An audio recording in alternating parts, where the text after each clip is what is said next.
Well, hello and welcome back to Stockton Junction. So, alongside the last review I did of these Accurascale wagons, I bought one box. Well, one was a Christmas present of a set of three. I've now just got another three sets, which is packs 1, 2 and 3 again. So I think I already had pack 1, and I've got another pack 1, pack 2 and a pack 3. So what I'm going to be doing is taking them all out, checking the gaps on the wheels with my trusty little tool, which I've put down now, and then I'm going to have a little running session and testing to make sure they're all running really nicely, and I'll let you know how it gets on. Right, so I thought I'd just take a quick look at the different sets. So these two are the same. That's the set because it hasn't got the plastic on that I already had. So that is one of the sets. We'll have a look at those. So that one's got one with a main line, one with Barry, another one with Barry on there, which is the same as that set. The second set are just running numbers with HDAs on, no other symbols. And the other set, which I've just opened, is two plain ones with one Barry one. But they're all, that set and that set are all separate running numbers, but this set obviously is duplicated from this set.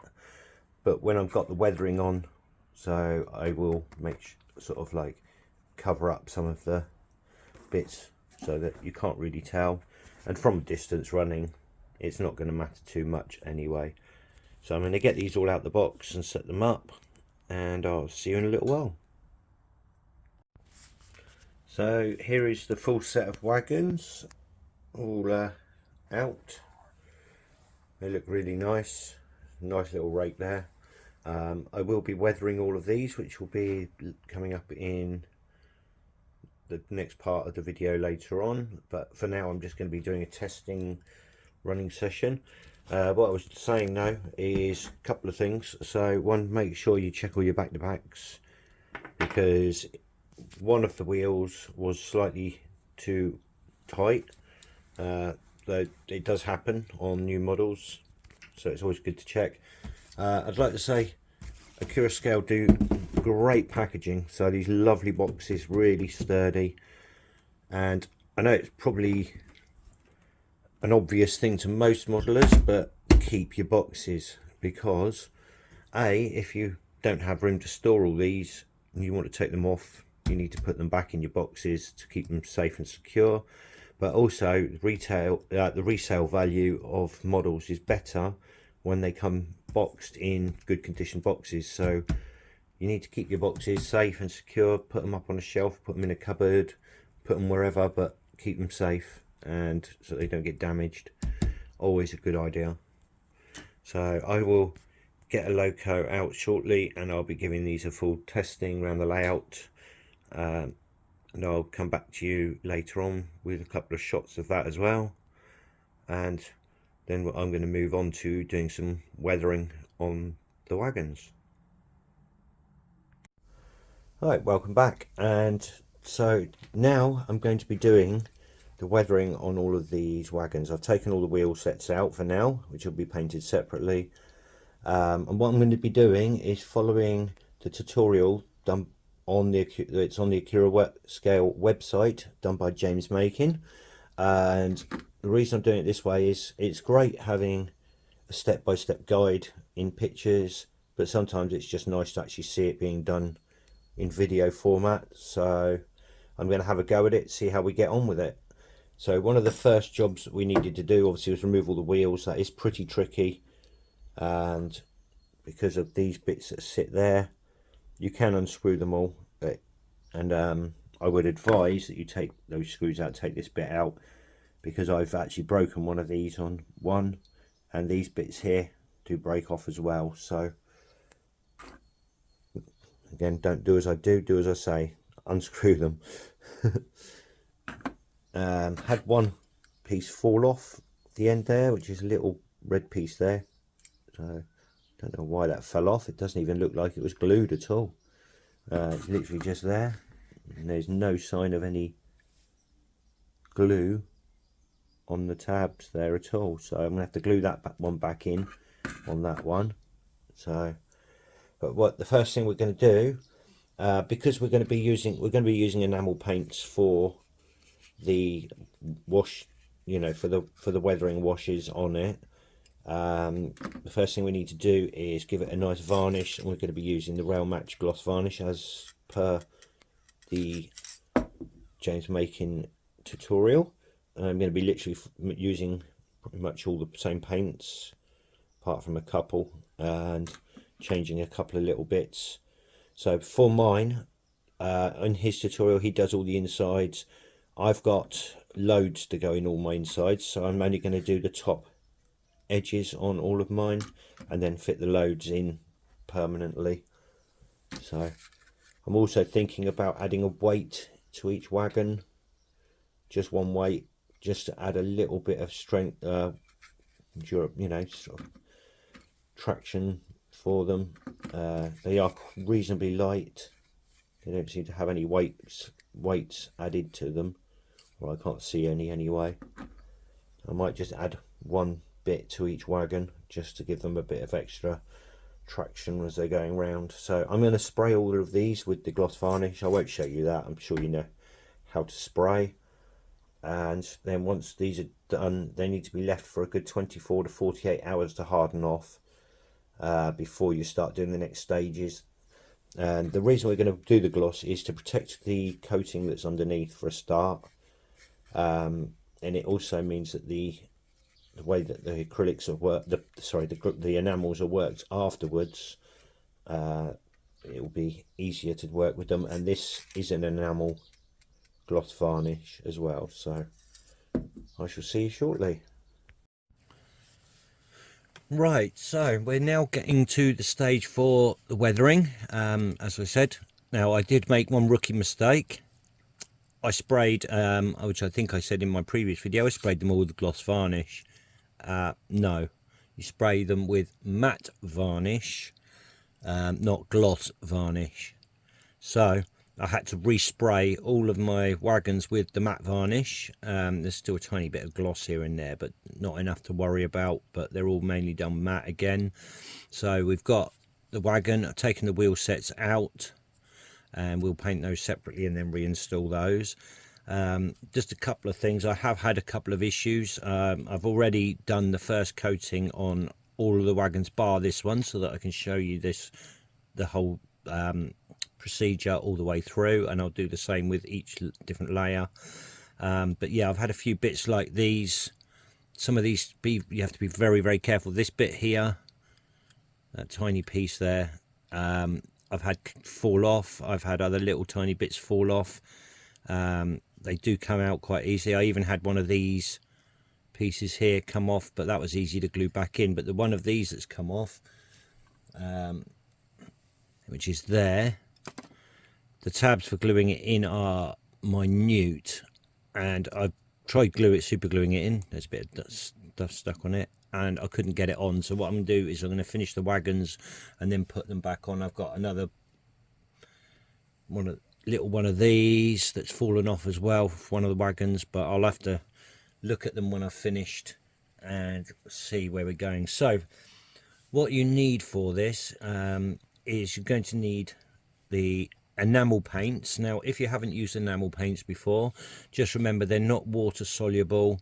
We don't need to dilute them anyway for this, but what you will need is, I've got a jar here with some white spirits in, just for cleaning the brush. So you'll need some, you know, I just use white spirit. It works perfectly with enamel paints, and I'm using pretty much an oldish brush there. It's not a very decent brush, but it doesn't matter because we're not going to be using it for proper painting, just applying the paint on.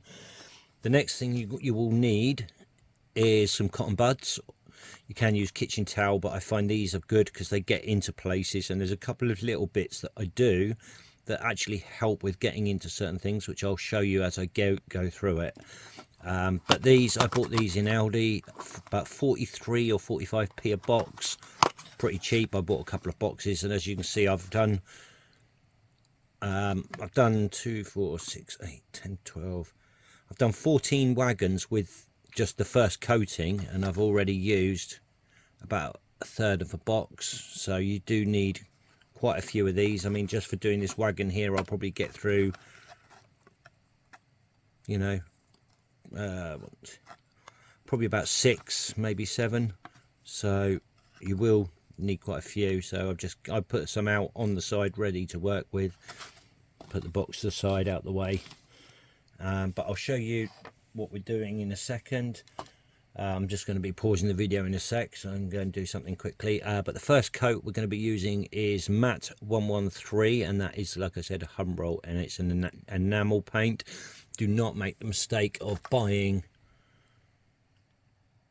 that one, which I accidentally did when I purchased it. I thought I bought the enamel and I got the acrylic, so that I've got to use for non-jobs. So don't make that mistake. You do need enamel paints for this process, and we're going to be using several different colors.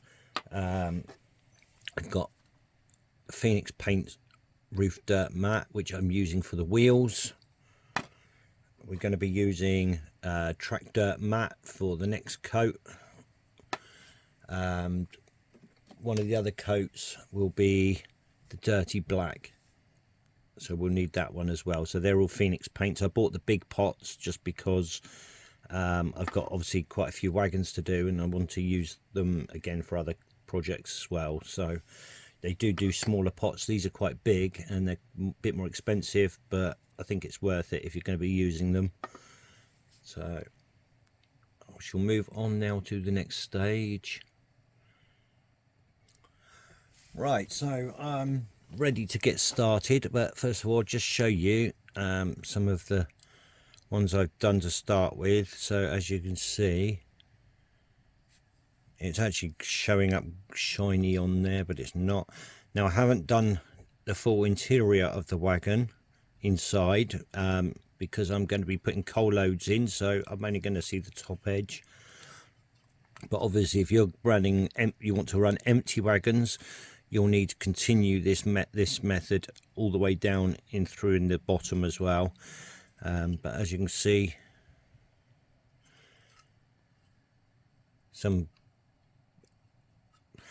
good thing about doing this, that every one is slightly different, so you're going to get not all the wagons looking uniformly the same. So anyway, first job, obviously give your paint a stir or a shake up.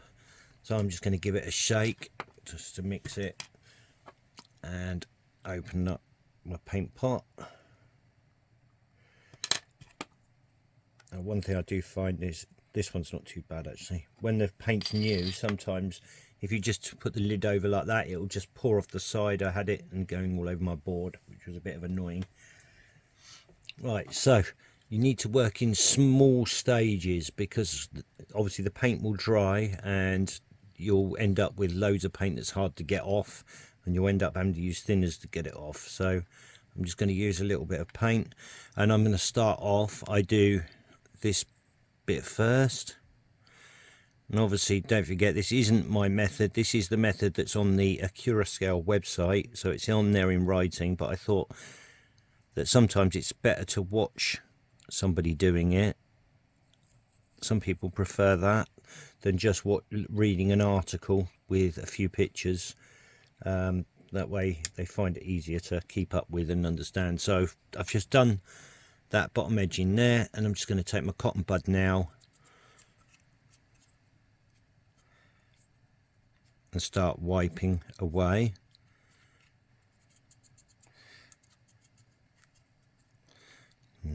Typical, it's not working as well. Well, I'm trying to do it, obviously I'm trying to do it for the video. It's a bit more of an awkward angle so I'm working at. As you can see, it's starting to fluff up the end of the cotton bud. That's why they don't last too long, but I want this one to fluff up, because now it's fluffed up, getting it into that one is quite hard. So where it's fluffed up, it'll go in there quite nicely. And I'm just going to spin it around a little bit there. Now I need to get the hard end to get into the small bits there.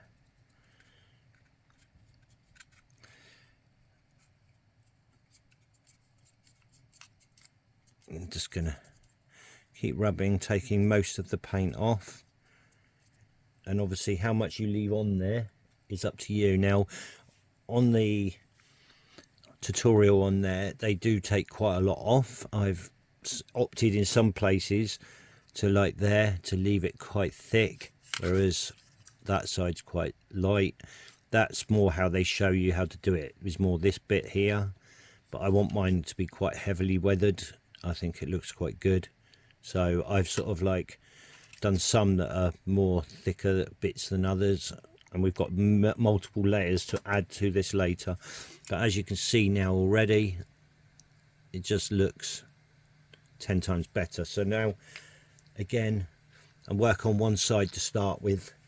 And one thing we do need to do is the under frames as well. So what I tend to do is when I'm working an area, if I put some paint on, you can do the same principle, but I'm as putting it on and taking it off with a brush, but I'm just dry brushing some of that grime onto these sides while there's not much on the brush, rather than put it on thickly, because some of these details in here are harder to get the paint off. And also I found that that was when I was damaging it, knocking bits off, trying to rub off the paint. So I've opted to do more dry brushing on here instead. So there's a tip for you to dry brush on these edges. So now what we're going to do is get some more paint, and get a nice decent amount of paint on there now, and we're going to work in smaller sections. I'm going to go over that red bar as well. I'm just going to do half of the wagon like so. Chuck it all on, don't be scared. It looks awful, but now they say to you to move, to go, they said to go downwards. I find that, to be honest, it doesn't matter too much which way you go. I find just going up and down is quite fine. And what we're doing is we're trying, again, you need a fluffy edge to get in there, which doesn't help. It depends how you want the streaks, if you want it streaky or just toned. They say to just tone it rather than have too many streaks, but I want a few streaks in places. So, but I'm going to do a lighter one on this side, and now I'm going to go downwards just because of those little dots there are sort of picking it out. So I'm going to turn it over, and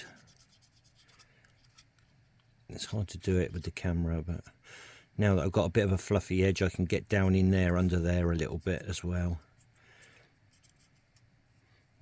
It might be worth using a bit of kitchen towel just to poke down into that little groove there.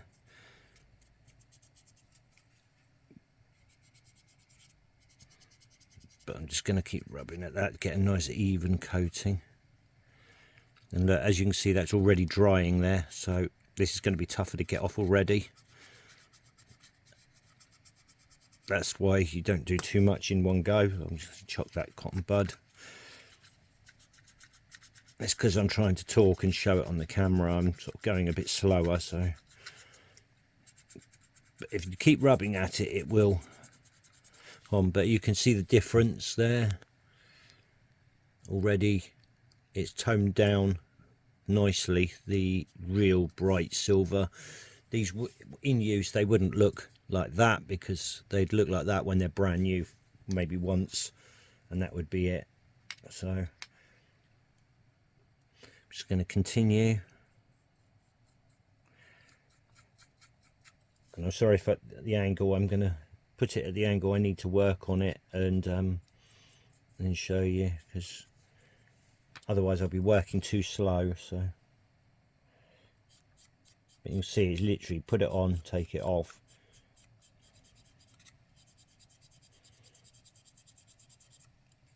And if you want to leave an area that's a bit thicker, which we'll do in a second,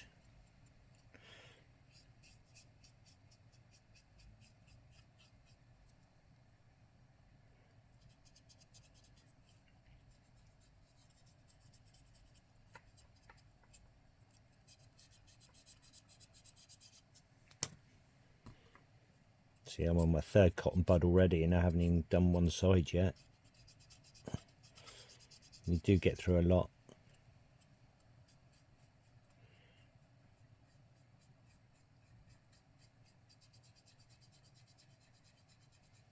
But I like the way that it sort of just catches all the edges and the rivets and things like that. But what I'll do the other side a bit thicker on that side, so I've got two different sides, so when it's finished the model I can choose which side is going to be my running side, so which side I would like to be shown more. Now the ends are a little bit more complicated, and I have to work quite quickly the way I do it, so I'm going to do this in 2 stages so that you don't have to work so quickly. So the first job I'm going to do is the buffer beam. I'm just going to chuck a load on there,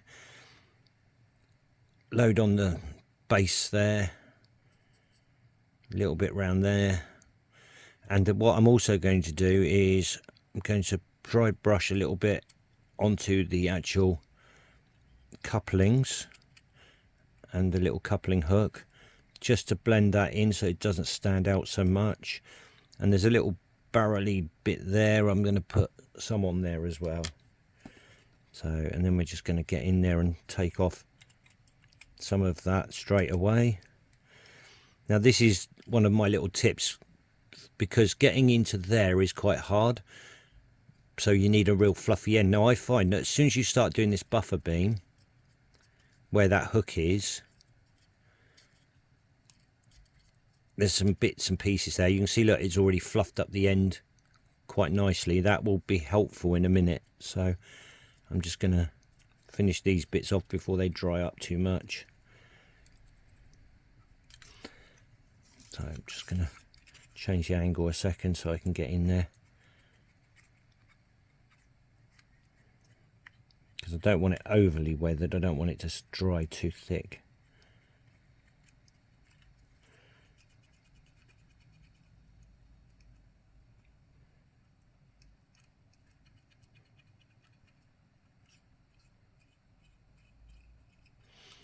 Right, so now what I'm going to do is the end piece.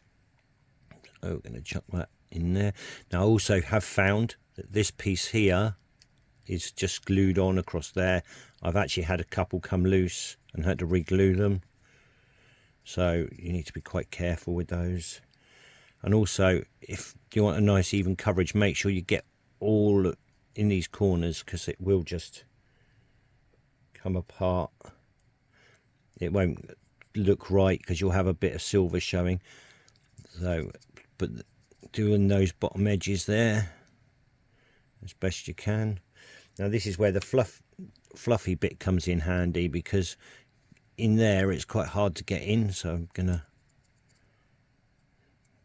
get in there.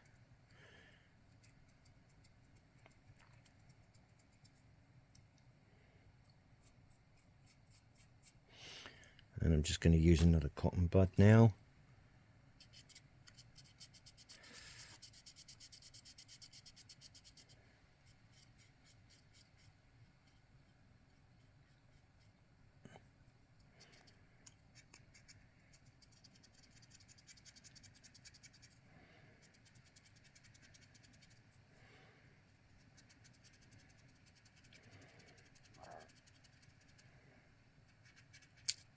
Nope, there you go. I accidentally knocked that off there.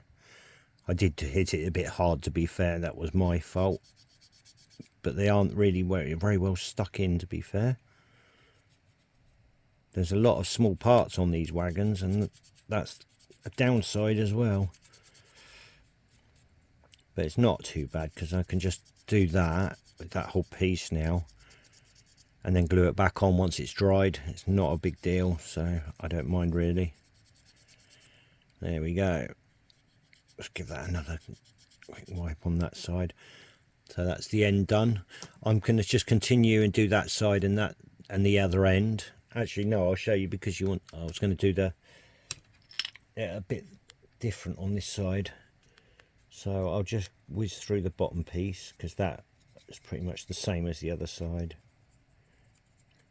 I know this is going to be quite a longish video, but you know, it's quite a tutorial and it's quite a lot to go through, so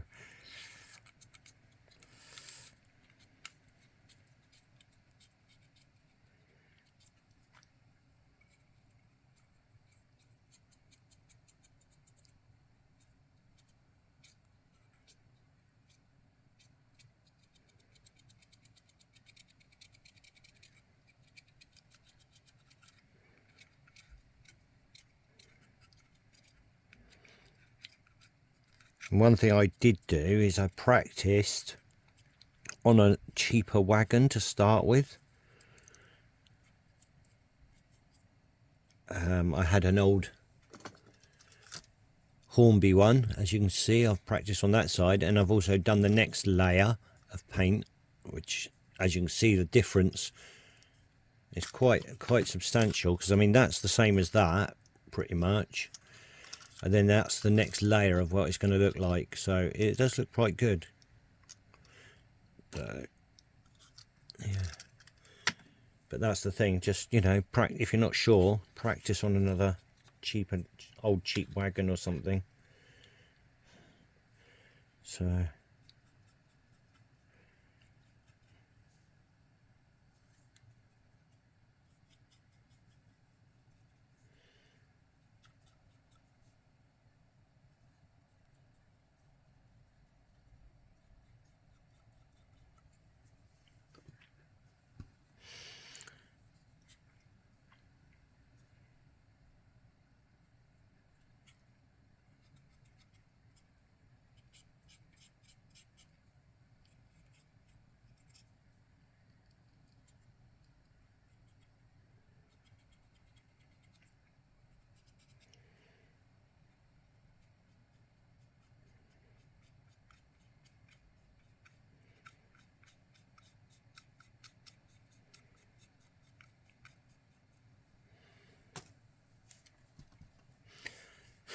So obviously this one I want to be a bit heavier, so I'm not going to lift all the paint off in all the areas completely.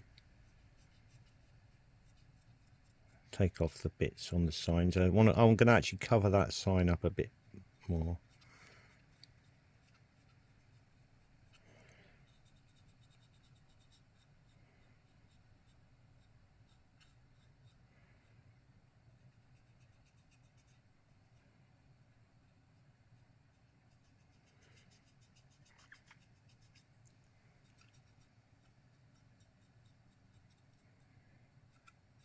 Suppose if you couldn't get hold of lots of different running numbers, you could use this to sort of cover up some of the multiple running numbers as well. That way people wouldn't be able to tell that you've bought several packs of the same numbers. As you can see, I didn't take as much off that side. Obviously it'll dry a little bit different to how it looks there, but I didn't take as much off.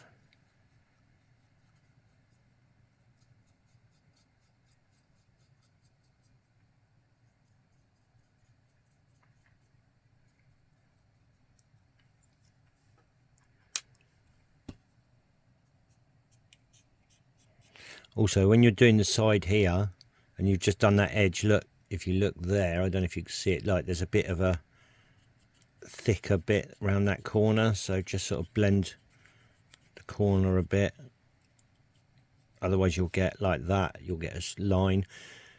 Luckily it will still on those corners quite often come off quite easily if you haven't left it for too long.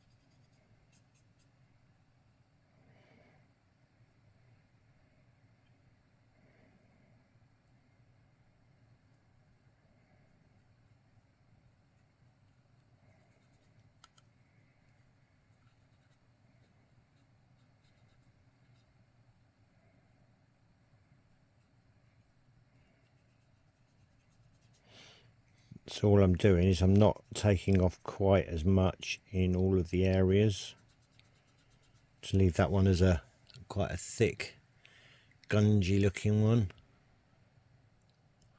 I want them to all like sort of not be identical, so some will be more dirty than others. And now I've just got to finish the end, and obviously a bit of dry brushing on this side. So if you've got a bit too much paint on, I start off with the middle there and check first, because that's easy, flat area where you can just then, if you've got too much, wipe a bit off. But that's actually quite nice. There's not too much paint on there, so I can just pick out some of those details, a little bit on the under piece there.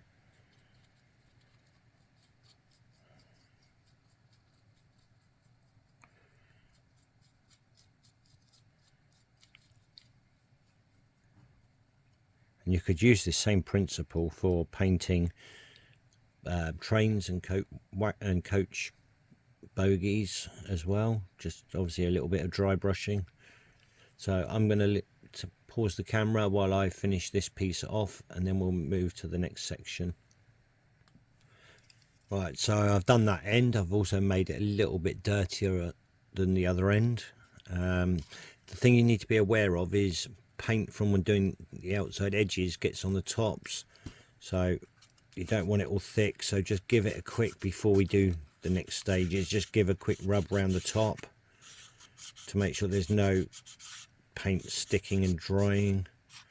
So what I tend to do at this point is I leave that wagon now before I do the next stage, because it's all quite sticky on the outside. So I'd put that down, leave it, and basically now all we need to do is the insides. So I will obviously do that now. My way is going to be a little bit different, unless if you obviously want to not put a load in, then you would need to do this all the way. But I'm just going to do that little top edge there, but it is going to actually go down quite a long way anyway because of the paint that's loaded on it. And I'm just going to rub it, and you can see that's actually nearly going all the way to the bottom. And if you're doing lighter weathering, you would actually wipe most of this off like that and just leave it with a slight tinge like so. So I'm going to do the other end.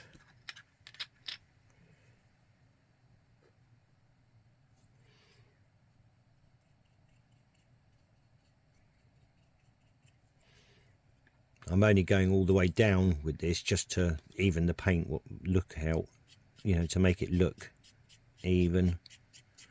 I don't really need to go that far down at all.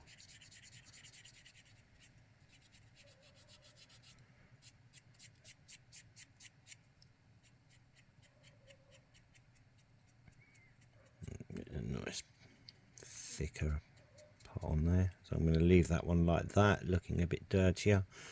It actually shows up a lot darker like that piece there on the camera than what I'm looking at myself.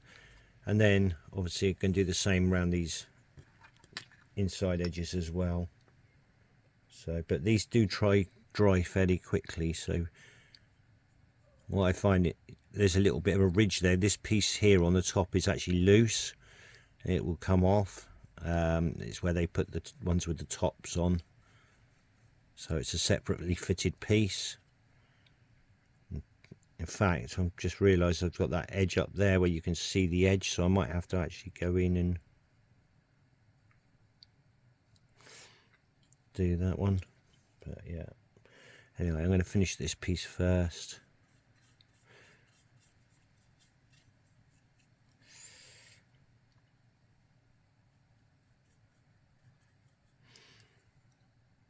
This one's a bit more awkward because you've got ribs along there. So what I find is I do the top edge first, and then I find if I just do this edge here, so I need a new cotton bud in a sec, because they pick up all the paint and then you need to throw them away.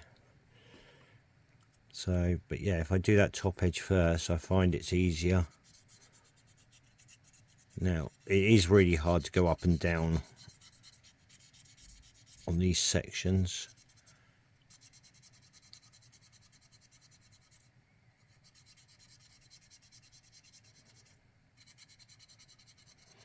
And if you find you're just getting paint streaks and it's not coming off as much as you want, the cotton bud's got too much paint in it, use a fresh one straight away.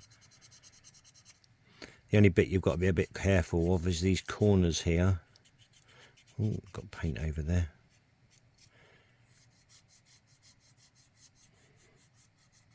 Because you can get a line of paint down that corner and it's really hard to get out. But you can see the principle. It's sort of looking like it's streaking downwards. Again, if you're doing light weathering, keep rubbing at it till you've got most of it off. If you want more streaking and grind, then obviously go, but you know, leave a little bit more on there. But don't forget, we are doing other layers as well, so we don't need to take off. You know, you could leave it quite light on this layer.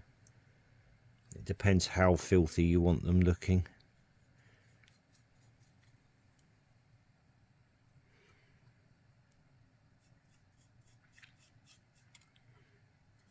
I'm quite aware of how long this video is going to be, so I might actually make it into 2 parts, and because there's still quite a lot to do just on these, you know, wagons, because I've only done like the first coating of paint on really, and I've still got plenty to do.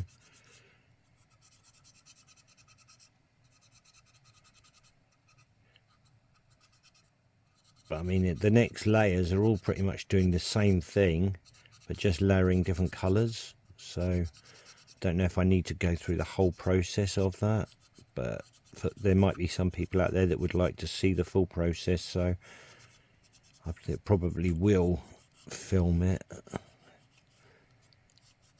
So sorry if this video is a little bit long, but for those of you that would, you know, benefit from that, then I'm sure you'll be glad. So right, that one's done for now. All we need to do is finish that top edge off, because obviously it's a bit not very uniform color wise. So I'm just going to put a little bit around the edge where it's, don't need a lot either, because when you rub at it, it'll spread it around. Just get a clean cotton bud and just going to, so that it gets that tinge of colour.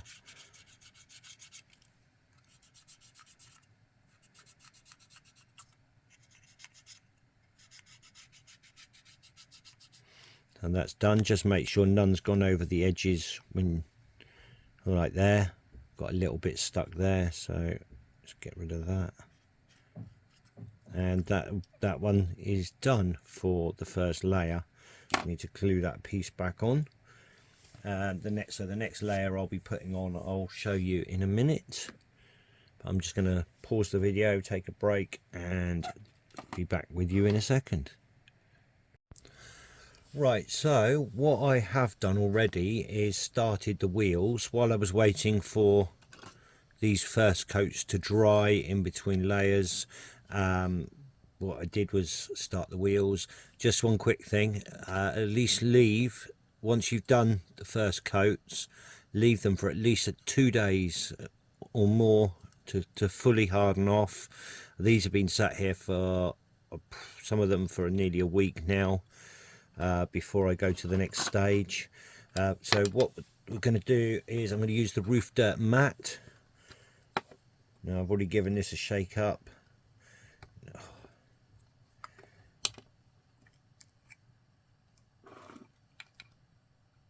And what I have done is I've already done one side of the wheels, but I don't know if you can see yet there, you can see it hasn't, the paint hasn't fully taken, being that they're quite a shiny metallic surface. You could spray them with some matte spray as well, but I didn't want to, because I don't want to get any matte spray on these surfaces here, because that will cause drag. So I'd rather just do another coat So what I did was painted all these one side, left them to dry. They've been sat there for nearly a week, and then we're going to do the other side, which has got the disc patterning on, as you can see. So we're going to bring that out better. I'll just get myself some more cotton buds because I've run out now. There go. And what we're going to do is, obviously you don't want to get any on the flat edge surface there, so I'm working from the center outwards so that I'm brushing across the top. If you brush that way like that, you're more than likely to get it around that edge, and I have already got some around that edge, but you can clean that off pretty quickly, easily. So, but what I am going to have to do is go over the other sides of the wheels anyway. It always, when you video, something goes wrong. When I was doing these previously, I never got any paint on the outside edges of the wheels at all, on the flat edges. I'm just going to go round that wheel there, just take off that paint before it has a chance to dry or anything, which is quite easy to do. But what we need to do now is we're going to go round. You'll have to touch up the edge again. We're just going to go round and wipe the excess away over the brake discs. And what this will do is the paint should sit in all of the holes. As you can see, I'm just rubbing around. A little bit excess there. If you find that, it might be, and as you can see now, what it's done is it's gone into the holes and it's highlighted all of the detail better. The only thing you might need to do, like I said, is just go round now. It might be better to use a smaller brush because that one's a bit big for that, really. So I'm just going to get a small brush for this side and just paint that edge and the center again. The only problem is this brush doesn't hold a lot of paint on it, so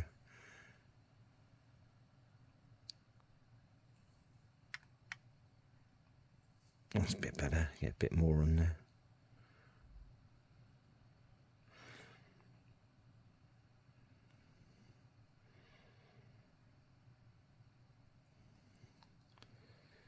And that's all we're going to do, is do that, and then I'm just going to redo the centerpiece as well, because I caught a lot of it, wiped it off, which we don't want wiped off. But so these are a little fiddly and they'll take a little while, but it'll be worth it.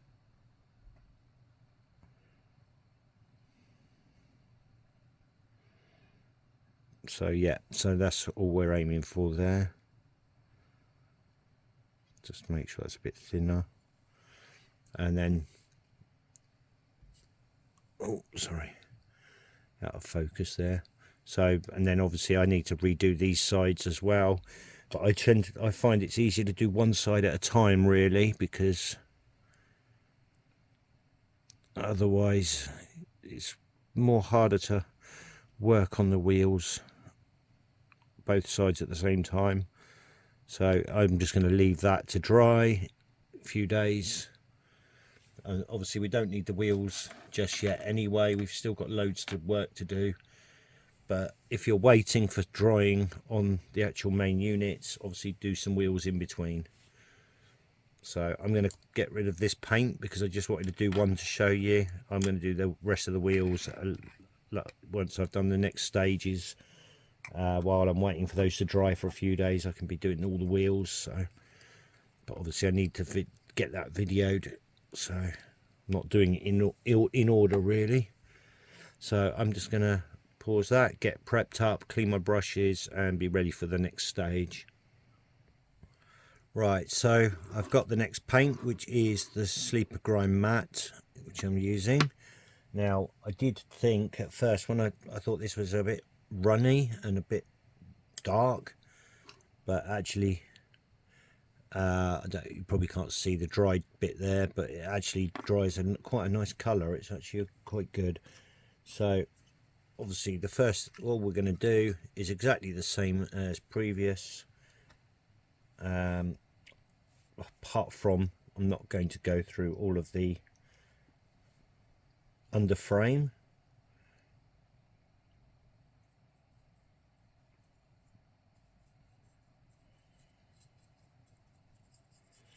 So I'm just going to do that bottom edge first. I'm going to take most of it off on there, and then you're going to leave a very few small bits.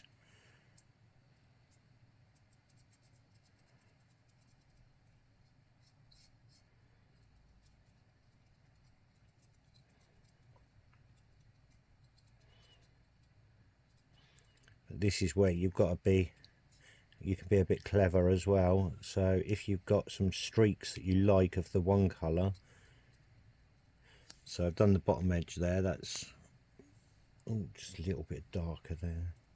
Sometimes you'll get some thicker bits that you might want to get out if you have got a piece that you can't reach.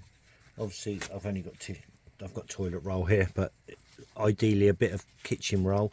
If you've got a tiny bit there that's a bit thick, just get the point of some toilet roll in like that.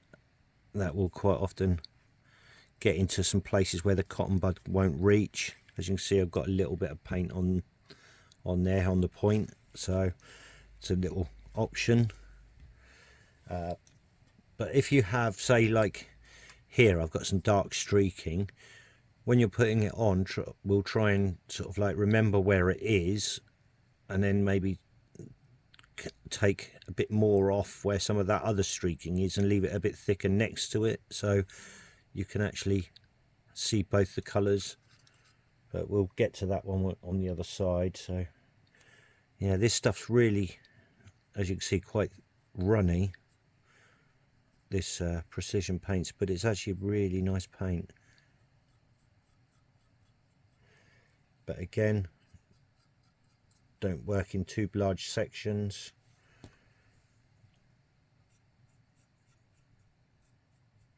If you work in too bigger sections, it will dry a lot quicker than you can get it off. So I'm just going to take off the most of the excess first and use the other end of the cotton bud. I want to get in there again. Can't get into that corner down there very easily, so I could just twiddle a bit of the paper. You can do this with kitchen roll instead of using cotton buds. I mean, if that's what you prefer. I do find that the cotton buds give quite good working ability.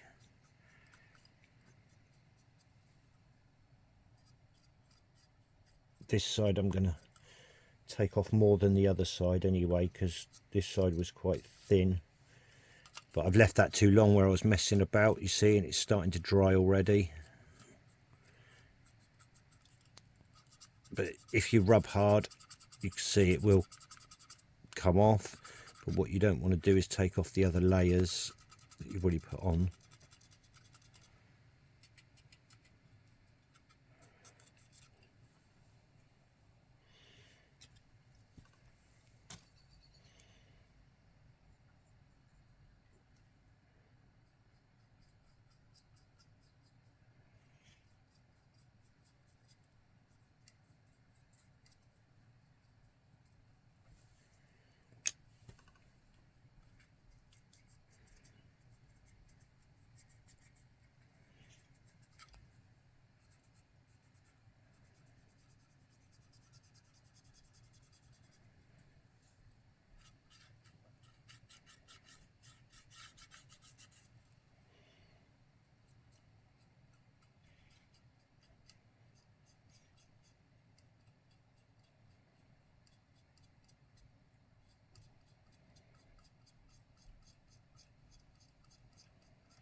So as you can see, that's given that a whole new look compared to the first layer. It now looks totally different, a lot darker. I mean, you could leave it just like that if you so wished, but I don't, it's not so realistic. Now we've got multiple layers of colour coming through. So I'm going to continue on round the wagon, and I'll obviously show you the results. I might show you just this pit as well when we're doing this piece. But one thing I'm not going to do is on this, I'm going to do the ends and maybe a little bit on the tops. I'm not going to worry about the buffer beams and the couplings on the second colouring. Right, so I've done the ends, and one thing I do like is that you can leave it to sort of stick around all the ridges and things that really looks like there's a layer of build up of grime in there. And I've done both edges on that one. I've left a few streaks coming down from the top. So obviously try to make them all different slightly. This side, I'm going to do the top quickly. So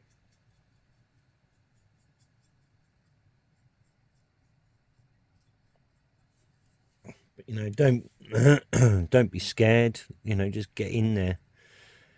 What's the worst that can happen is you've got to put a bit of thinners on a cotton bud and take some off if you get too much and you don't want as much as you've got. It's not a hardship. It's as long as you do it gently and slowly, you know, you can take layers back off again.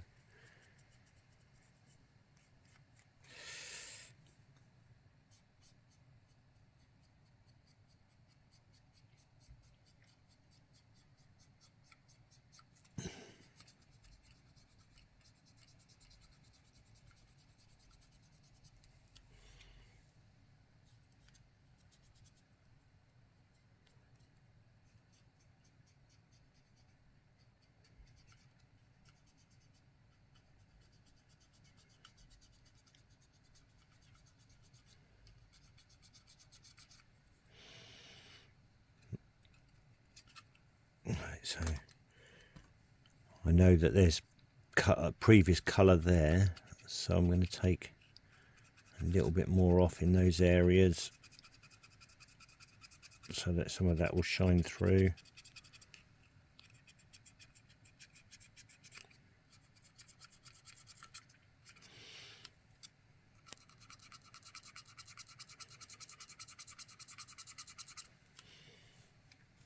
And as you can see, it's building up quite a nice layer of colour now. I'm just going to finish off this side quickly.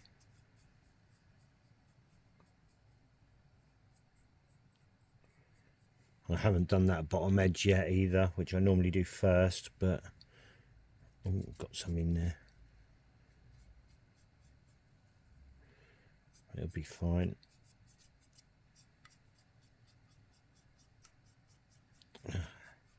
I said, I know they said to go up downwards, but I've actually found that to take off the first amount of layers, it's actually easier to go upwards, and it also pushes it into that nice ridge there as well. Pushes the paint into the ridges at the top, and then when you go down,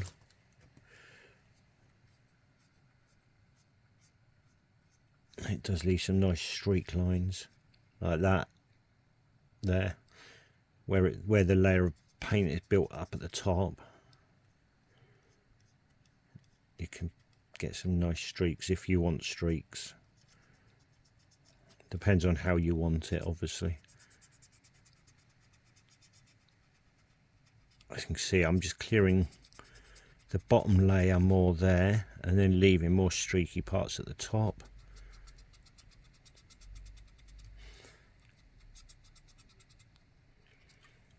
And then that gives you a nice streaked appearance by doing it that way.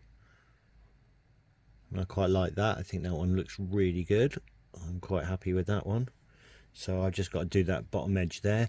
I'm not going, as I said, I'm not going to do any more on the under frame and the bogey parts. What I will do is later on I'll use some of this track dirt and do some dry brushing with the track dirt mat.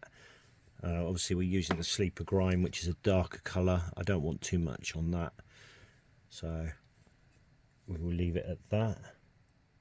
I'm just going to do this bottom edge and then we can have a look at the final result.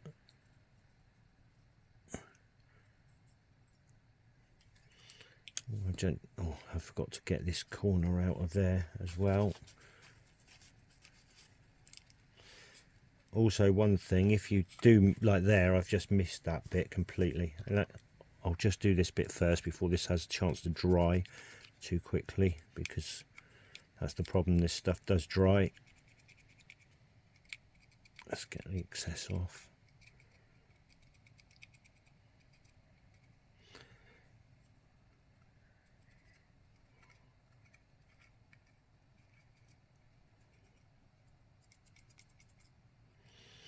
So on that corner there I've left too much paint and it started to dry. So what I'm going to do is I'm just going to get some more paint and rub it on. Oops, I've got some around the edge. What that will do is actually loosen up the dried paint, as you'll see. There we go, look, the dried paint's come straight off. So if you've put some on and it's dried and you're a few seconds over drying, obviously if you leave it for a couple of days that's not going to work, but if you do it and like you're working on a section and it's dried there, you can resurrect it with that. And anyway, that's that part finished. I'm really liking the look of that so far. You can see there's a little bit down the bottom there I couldn't get to, so I need to get down in there a little bit.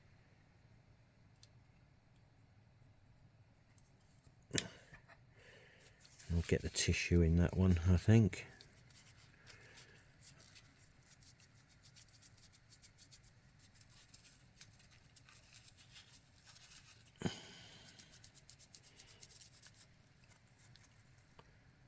It's looking a bit dark in that corner there. I'm not getting in there very well. I probably should have used a paintbrush on the tissue. That's another little trick you can do, is use the end of the paintbrush like that. Obviously a nice small paintbrush, and get in, gives you a bit of pressure, and there we go. That's done that bottom bit a little bit better. So yeah, so that's the result so far. We compare that to, oh, that one's not so weathered. That's a lightly weathered one I've done, but there we go.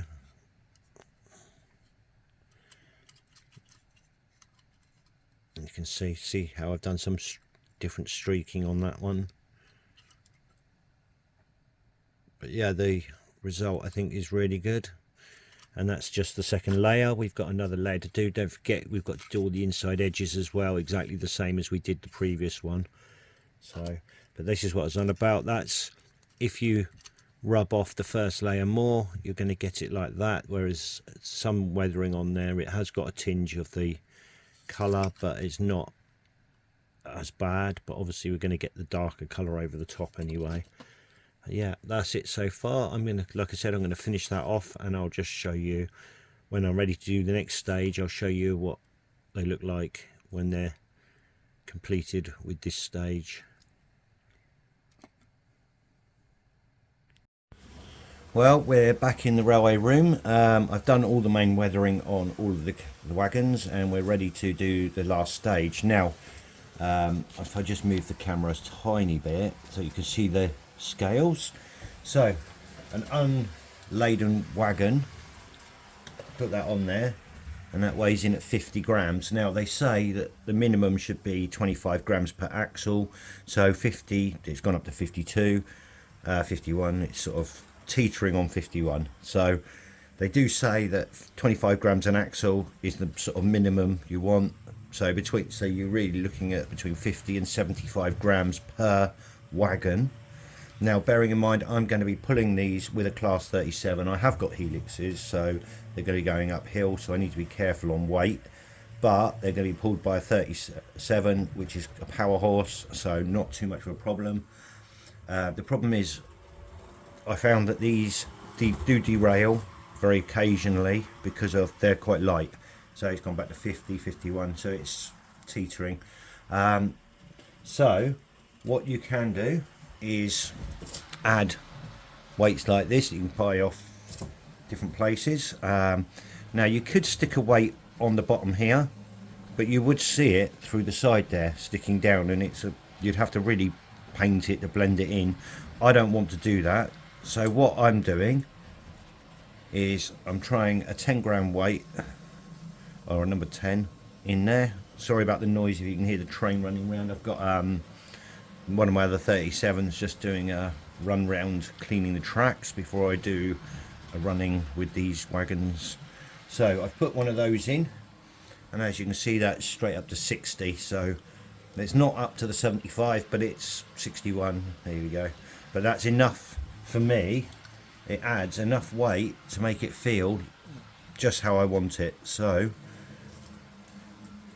what I'm going to do, these bits in here, if you just gently twiddle them,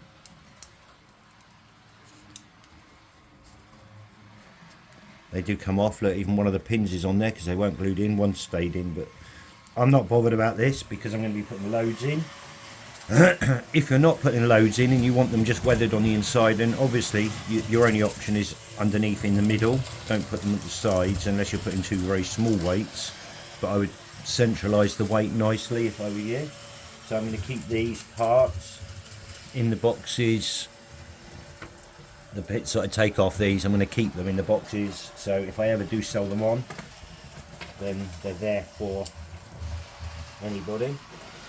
And then all I'm going to do is stick the weight in there, and it will stick down because they've got sticky pads, and that's done.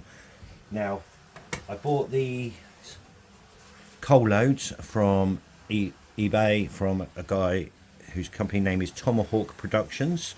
It's very, very good. He does loads for all different wagons, and these are the ones for the HDAs. One arrived damaged. It had a crack across there, and it was all flimsy and broken, and he replaced it straight away after I sent him the pictures of it. So very good, very fair seller. Definitely worth buying. I paid about 40 quid for enough for the 15 wagons.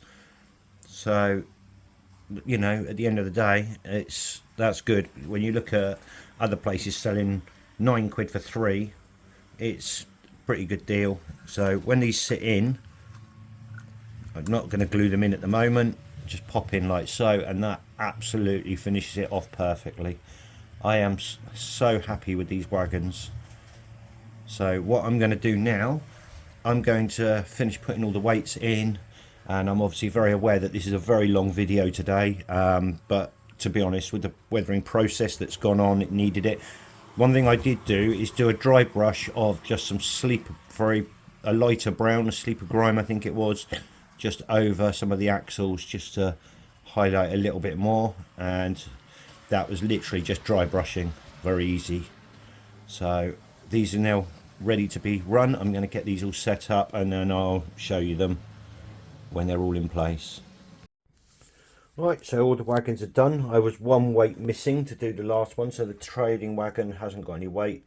Obviously that's why I put it in the back. You don't want it anywhere near the middle because the weights will affect it. I will get some later today, and what I tend to do is I go to a local car repair place and ask them if I can just buy a few. And last time I went there, they actually gave me some for nothing. So if you ask, you never know. But yep, you can see the weathering on all of the wagons, and they're all very different, just like the coal loads that we bought. The coal loads are all handmade, so everyone's slightly different.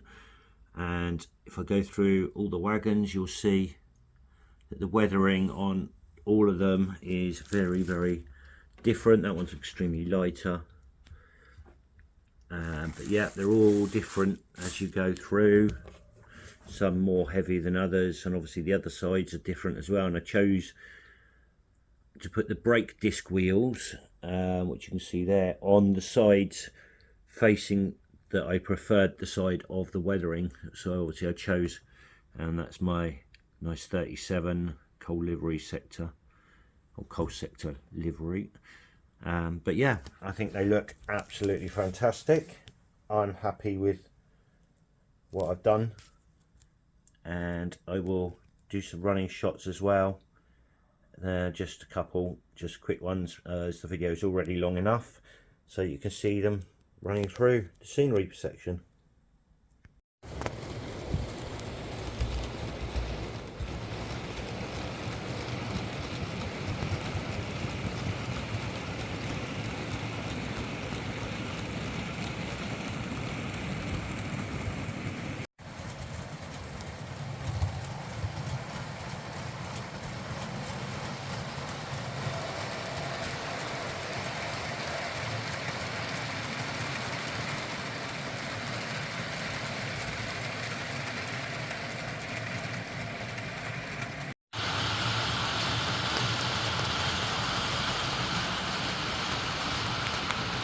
You see it running through the helix, and that's downhill, so hopefully it will be running just as well uphill on the other side. We will soon find out.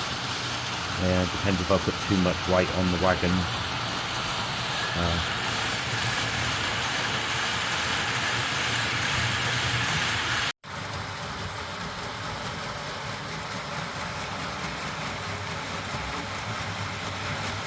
Hopefully she won't have any problems coming up here. Looks good so far. I think the weight's about right.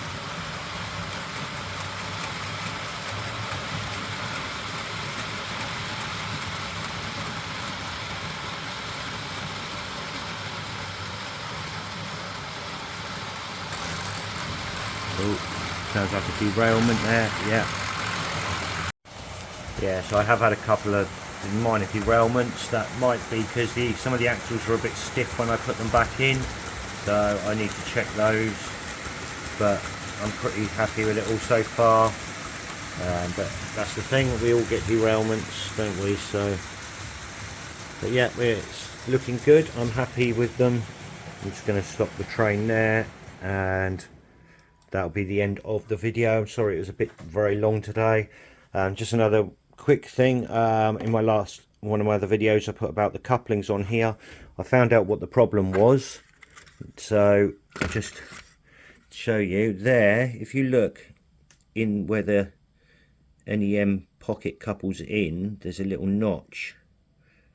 If you can see the little notch in the middle of the flat back piece on the left, that is missing the notch on there and on there.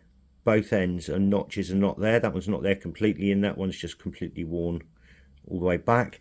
That notch is what holds these in place against the back here, and that is because there's no notch. That's why they're dropping. So if you've got dropped links with this type of coupling, that could be the reason why, and they're not working properly. Accurascale have sent me some out, but that was about 2.5 weeks ago.